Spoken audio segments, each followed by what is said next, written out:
What is up, everybody? Shauna D Man here, and welcome back to the channel. Hope you guys are doing great. Hope you guys are having yourselves a great weekend. We are back with another episode of the Auburn Podcast here for the channel, and Auburn defeated Ole Miss on the road, 92-82, in a game where a lot of Auburn fans. I can't remember if I was like very concerned. I think I was a little bit concerned about this game, but I wasn't, fully sure about it just yet. A lot of Auburn fans thought this would be a game that could be very dangerous. Now, Ole Miss had beaten Alabama the previous week in Coleman Coliseum, and Ole Miss had been a relatively good basketball team. And yesterday's game, I mean, it was very contested. Again, I feel like this is like the third video I have talked about when it comes to like after Auburn wins a game, when it comes down to the officiating, which we'll look at all that stats and stuff here in a few minutes. But overall, a tough road win for Auburn. This is like Auburn's fourth or fifth road win of conference play at least, and it was tough. It was tough. Ole Miss was definitely giving it their all. I think the closest they got it to was maybe at least a point, maybe 2 points. But Auburn had like we've seen Auburn do most times. They were able to pull away when they needed to. When they made shots when they needed to. They had guys step up when they needed to. Because like the second half. Again, a lot of this is officiating, but Ole Miss as well. Janai Broome didn't have any points in the second half of this game against Ole Miss yesterday. No points at all until maybe like the last 3 minutes of the game. He got some points, but even though he didn't get any points in the second half. You had Chad Baker step up, Denver Jones step up, Miles Kelly, Pettifer, and so you had guys step up, and it just shows how good this Auburn team is when your best player doesn't give you anything points wise in the second half. You have everybody else step up and able to make shots and win by 10 points. This is a tough team to beat. It really is. They can beat you in a multitude of ways. They can play in a high offensive game against an opponent. They can play a slow burn defensive game against, like we saw with Ole Miss, because Ole Miss, like I said, is a very good defensive team. And even Tennessee, you saw, like Auburn's offense kind of struggled, but they did enough with the minutes and the point and the opportunities that they had to make shots. So it was definitely, this team's definitely good. This is a very solid team. It gives them another quad one win, I believe. I believe Ole Miss was not, depending on how things go for Ole Miss the rest of the way, kind of will determine whether it's a quad one win. But as of right now, it's another quad one win. Last time I checked. So this should be like 12-1. In quad one wins for Auburn, and Auburn's 20-1 right now, still ahead in the SEC. But they got Alabama right on their heels, and so I mean, it is what it is. It's a good. I've said it multitudes of times too. Like it's a good league. It's a very good league. All right, so let's take a look here. So. Janai had another double-double, 20 points. Dylan had 10. Chad had 18. Denver had 16. Like, that's crazy. That is literally crazy. Your bench, Pettifer gave you 9. He almost had a double-double. Hudson and Johnson, they gave you a little bit. I mean, honestly,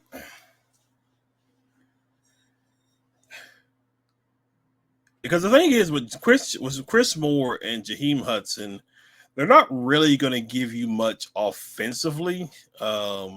Like if they get points, they get points, but they're not like, as you can see, they're not offensive juggernauts compared to the other guys. Well, maybe offensive juggernauts, probably. They're not like prolific scorers like you see with these guys here, but they're very reliable on the defense. Surprised Chaney Johnson didn't really. He didn't do much in this game. He only had 2 points. But look at the ridiculousness of these fouls. Janai, 3 fouls. Dylan Cardwell, 3. Chad Baker, 4. Miles Kelly, 4. Chaney Johnson, 3. Like that's ridiculous. It's just ridiculous. But listen, I'll take the win where we can get them. Auburn definitely took care of business, and they shot the 3 relatively well. 48%. 3-point shots about 50%, and then free throws about. I mean, what more could you ask for? I mean, obviously, probably they're a little bit sloppy with the ball. They turn it over a good bit in the first half, but yeah. So field goal percentage almost the same. Just a few point percentage difference. Auburn 14 of 28 for threes. Ole Miss 6 of 19. But this here, the free throwing. There was a moment. Now, obviously, it looks different. It obviously looks different because the game went on. But there was a moment in the second half going down the stretch where Ole Miss had like 28 or 30 free throw attempts. Well, Auburn only had 12. And come on. It's just ridiculous. Like the game lasted a lot longer. Because the game was like a 1 p.m. tip-off. It didn't end until about at least almost 4 o'clock. And so, what are we doing here? That was a little long for my taste. I mean, I watched the game. I'm not complaining. But, come on. Come on. Officiating is still a bugaboo. But even though Ole Miss had all those opportunities, Auburn was still better at the free throw line. At least 10% higher. So I'll take that. And Auburn, they've been a relatively good free throw team, I think, all season. So usually previous Bruce Pearl teams, they're usually not as good at the free throw line. But this year's team definitely, because Chad Baker, I think he had like 51 straight free throws made until he missed one. But I think pretty much everybody, for the most part, is above at least maybe 78% when it comes to the free throw shooting. Rebounds, Auburn obviously won that one. Assists, Auburn easily got that. Steals, Ole Miss. Blocks, not a lot of blocks in this game. That was something I noticed too. There was well, then again, most times if Auburn tried to go and block, somehow I was getting actually called for a foul. But yeah, both are about the same in points off turnover, fast break points, about the same. Points off turnovers. Ole Miss got the advantage in that one. They got more points off the turnovers. Auburn was just very sloppy with the basketball. And they've been like that a couple of times a game where they just been just not the passing hasn't been good. Points in the paint. Ole Miss got that one. Auburn had 24 fouls. Ole Miss had 18. But yeah, the largest lead was 10, and Ole Miss was 4. So I mean, it was despite me saying the officiating, it was still a very contested game for sure. Ole Miss, it's really interesting how. No. I mean, Ole Miss is a good basketball team. They beat Alabama. Who have they beaten? Let's take a look. Who was Ole Miss actually? Let's see. BYU. I don't know how good is BYU. That's not who I wanted. BYU is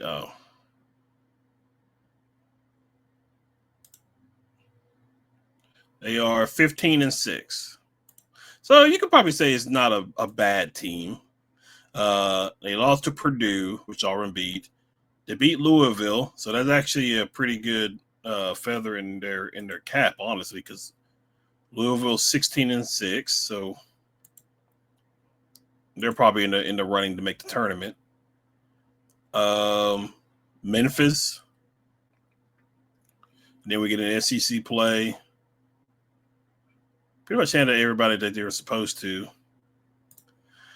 So, as far as Auburn goes, next couple of games, they're going to be back at home after having back-to-back road games. They got Oklahoma on Tuesday night, 8 p.m. tip-off. Kind of don't like that.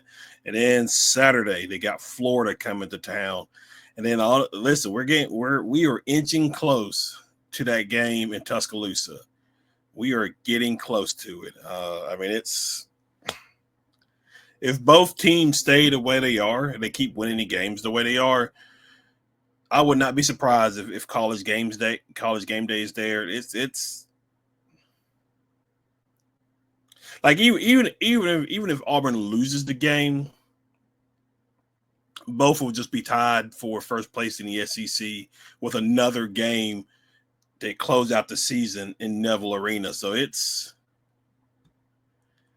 we are itching closer. But first, Auburn's got to handle business with Florida and the Vanderbilt before we even get to that particular matchup. So it's going to be a wild game because let's see.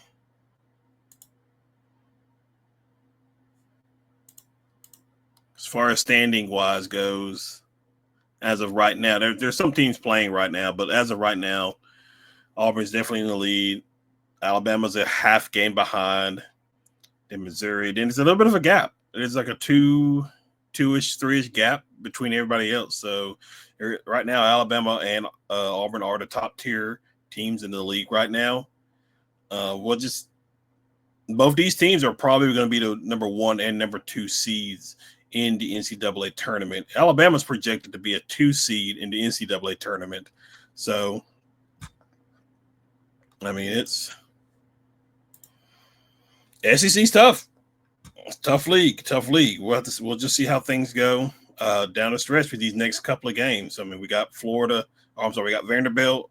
We got Oklahoma, then Florida, Vanderbilt, then Alabama. So these next 2 weeks are going to be very interesting to see on how well Auburn is going to be, because these games are like I've said it before. Auburn could probably lose a few games and still more likely have the number 1 overall seed locked up, because unless something crazy happens, I don't think there's anybody's going to overtake that.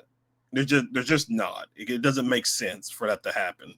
Like Duke, have you seen who the ACC is terrible this season? Like Duke's just been basically cakewalking through the entire league up to this point. Auburn, and I don't even think Duke's non-conference was even that great either. Who they? Let me see. I'm curious. Let me see who Duke has played in the non-conference. Like that's relevant. I mean, they're 18-2, so they did lose to somebody. They played Kentucky, lost to Kentucky. Okay. Arizona. What's Arizona's record? They're 15-6. Okay. And Kansas. And then Auburn. And that was their non-conference. So, I mean, you could give a little bit of credit, but even then. But all right, guys, that's pretty much all I have for y'all. Thank you guys for hanging out. Thank you guys for watching. If you're new to the channel, be sure you hit that like and subscribe button. Be sure you comment below. But other than that, guys, I will see you in the next video. Y'all have a good one.